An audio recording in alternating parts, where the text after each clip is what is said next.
So one of my friends gave me the keys to this 2009 Yamaha R1. And today we're gonna take this beast out for a first ride and see what I think about it. But before we actually jump on this, I gotta say that this front end is really polarizing. For a very, very long time, before I loved the R1 like I do today, I was a Honda fanboy and I genuinely preferred the CBR.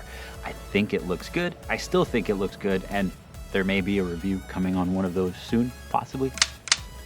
But I really thought that this front end looked hideous. I didn't like the headlights. I didn't like how pointy and wide the front end is. And strangely enough, that's no longer the case. I genuinely think that this bike looks beautiful and it sounds amazing. But more on that later on in the video. But what we're waiting on is getting these guys out of our way so we can get on it! Oh my God! Holy crap, bro!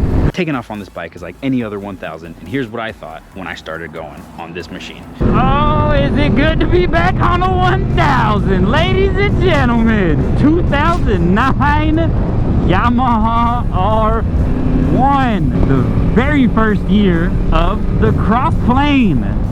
Look at it! Oh man, listen to that. Hopefully the mic can pick that up, because Jesus, this bike is a beauty and it sounds amazing. I can guarantee you that there is not a single video that I have seen online that does the audio of this bike justice to the way that it sounds in person. It sounds good in a recording, but in person, oh my God, man, does it sound good. Honestly, jumping on the R1, very first thing you notice is how awesome and amazing this bike sounds. The throttle is a little bit twitchy, but it's a very powerful bike. It may also be the tune on this bike, because those first like 2,000–3,000 RPMs are very twitchy. In terms of ergonomics on a 1000, man, it's exactly what you'd expect on a 1000. My legs are a little bit more crammed than, for example, on the CBR or a Gixxer, but overall, it feels pretty traditional with a 1000. Decent long suspension travel. Nothing overly crazy. There's nothing about this bike, comparatively speaking to other 1000s, that make it scream in any which way, outside of the looks and the obvious sound. But in terms of riding first 30 seconds, I don't notice anything different or weird about it, comparatively speaking to any of the other 1000cc motorcycles. But we're just getting started. We have to discuss how it feels like to ride this bike slowly around a neighborhood where it clearly doesn't belong, before we can get to this 998cc cross-plane glory. Into the neighborhood for some very, very slow speed stuff. We're going like 30 miles an hour, and obviously this bike is not happy at slow speeds. Very not happy at slow speeds. Also, it's the time of the year where my freaking visor starts fogging. I don't know if you can see that. The more I talk, the less I can see. So while we're here, let's go ahead and crank this a little bit so I can actually see. First gear, second gear, riding through, it's pretty smooth once you get used to it. It's not too shabby. Bunch of leaves. Let's go ahead and see if we can get this thing to turn. Oh yeah, throttle control and a very touchy, very minimal throttle. We're talking like a 1 to 2% throttle. But I mean, overall, it's not hard to handle. If you're used to the sport bike position, it's not bad. I can feel like there's like, actually, I think the R6 is a little bit more aggressive in terms of like feet up, butt forward. But that, again, that's just me. And then it's been a little while since I rode the R6. Obviously, these bikes are not meant for slow speed, so we're not gonna spend a lot of time on them. Let's move on. And as far as the seating position goes, well, that's about it. Hey, subscribe if you like the R1. So as we get into braking on this bike, this thing has 6-piston Nissan, I'm pretty sure it's Nissan, front calipers with 43mm fully adjustable upside down forks. While I'm just cruising here behind this vehicle, clutch lever, strangely enough, it's not that aggressive. It's a quick clutch, but it's not aggressive. The brake lever, front and rear, are actually pretty good too. If I go ahead and get a little bit on it here and hit the rear brakes, I can lock the rear brakes up, but they actually slow the bike down. It doesn't take a lot of effort, and if you give it too much effort, it will lock the rear. I've locked the rear like 3 times, because this year was 09, didn't have, look, cable throttles, no ABS, no traction control, none of that stuff. It has rider mode, but not any particular safety features for 2009. The front brake lever has a little bit of squish in the front, like this little bit of movement that I'm doing right here isn't really doing too much right there, so there's nothingness. And then you get into the brakes, so there's a little bit of sponge in the front. And I know this has, I think they're EBC pads, they're sintered pads, at least you can hear them when you hit the brakes. So it's not the pad, it may be old fluid, or it could just be like an OE reservoir. Usually the OEM reservoirs are not the best, so there's that. Going through this section of twisties, third gear, not super duper speeding. We have a little bit of leeway. The bike is light, man. It's not particularly easy to get to tip in, but it's the same amount of pressure as you go all the way through. So from initial lean all the way to fall, it doesn't take more pressure. It's just kind of the same all the way through. And we're cruising here, third gear, probably about 60 miles an hour. It's just nice and easy. Look where you're going, point, shoot, the bike takes it and you can throttle through.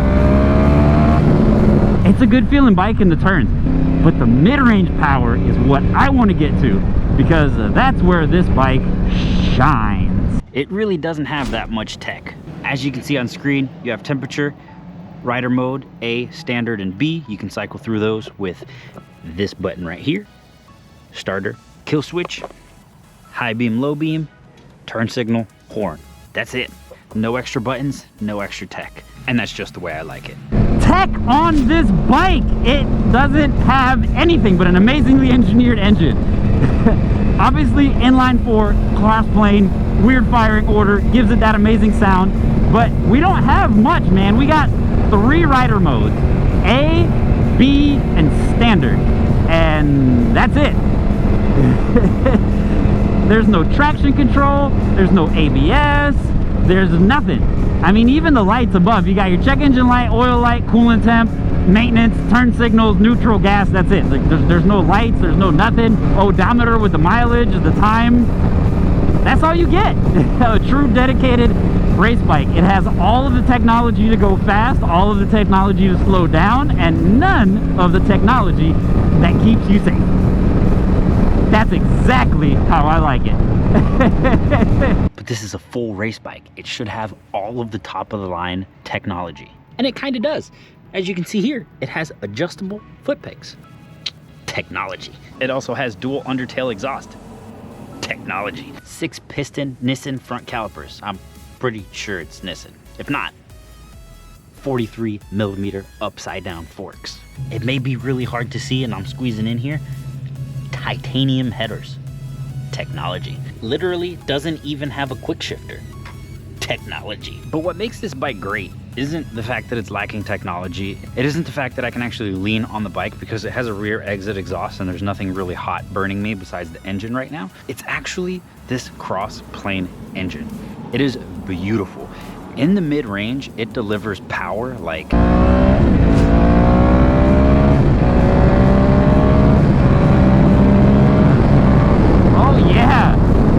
short shifting. I didn't even pass 10,000 RPM. I was shifting, I made it all the way to 6th gear. The mid-range on this bike is effortless.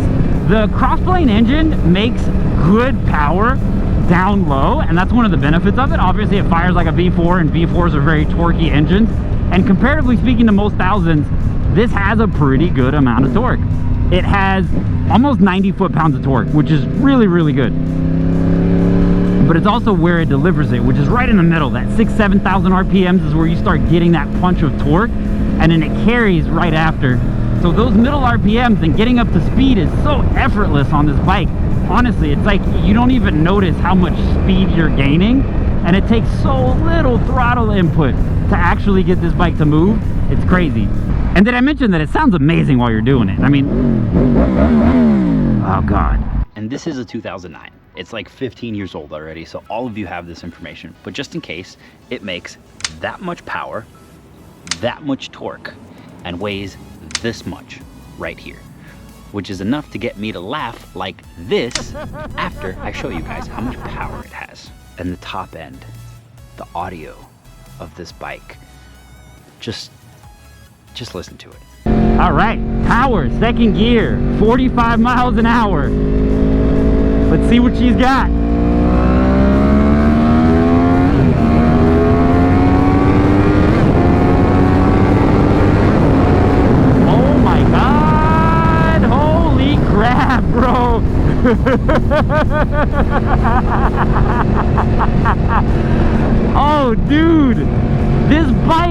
a missile, bro.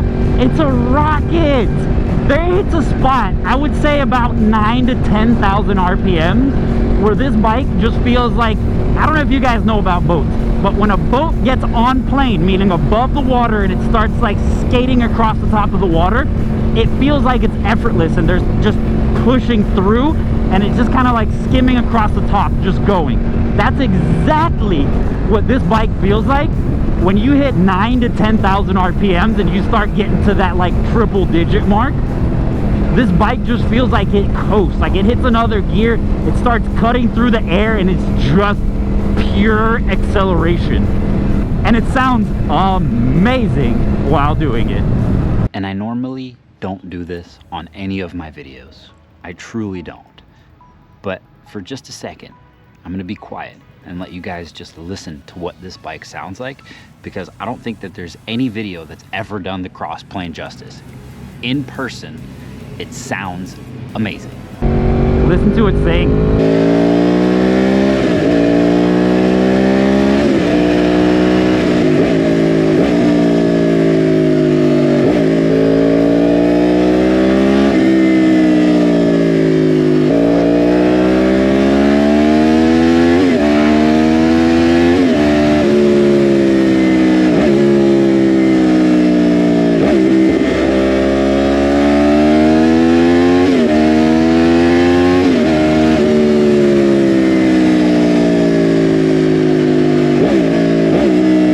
Hopefully the wind wasn't too loud, but oh my god, man, does this bike sound good.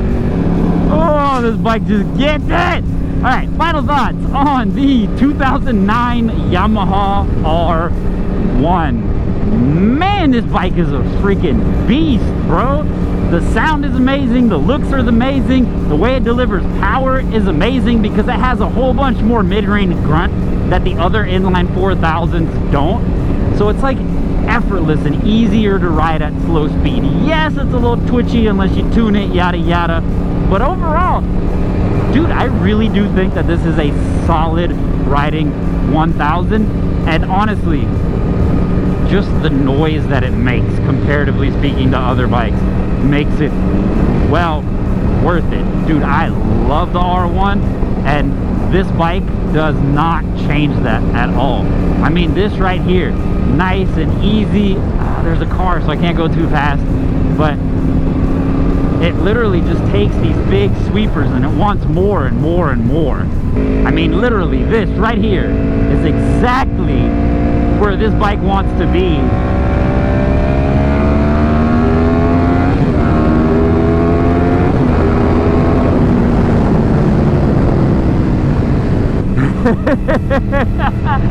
Alright, this bike is hold your breath fast. But I will say this, comparatively speaking to my R1, the first gen, yes, this is faster, but it's also more planted, so it's a lot less sketchy when you're going fast. Thank you guys for watching this video. If you like the R1, check out this video of my first gen R1, or strangely enough, if you want to see how fast this 09 R1 is compared to the first gen 98 R1, check out this video right here.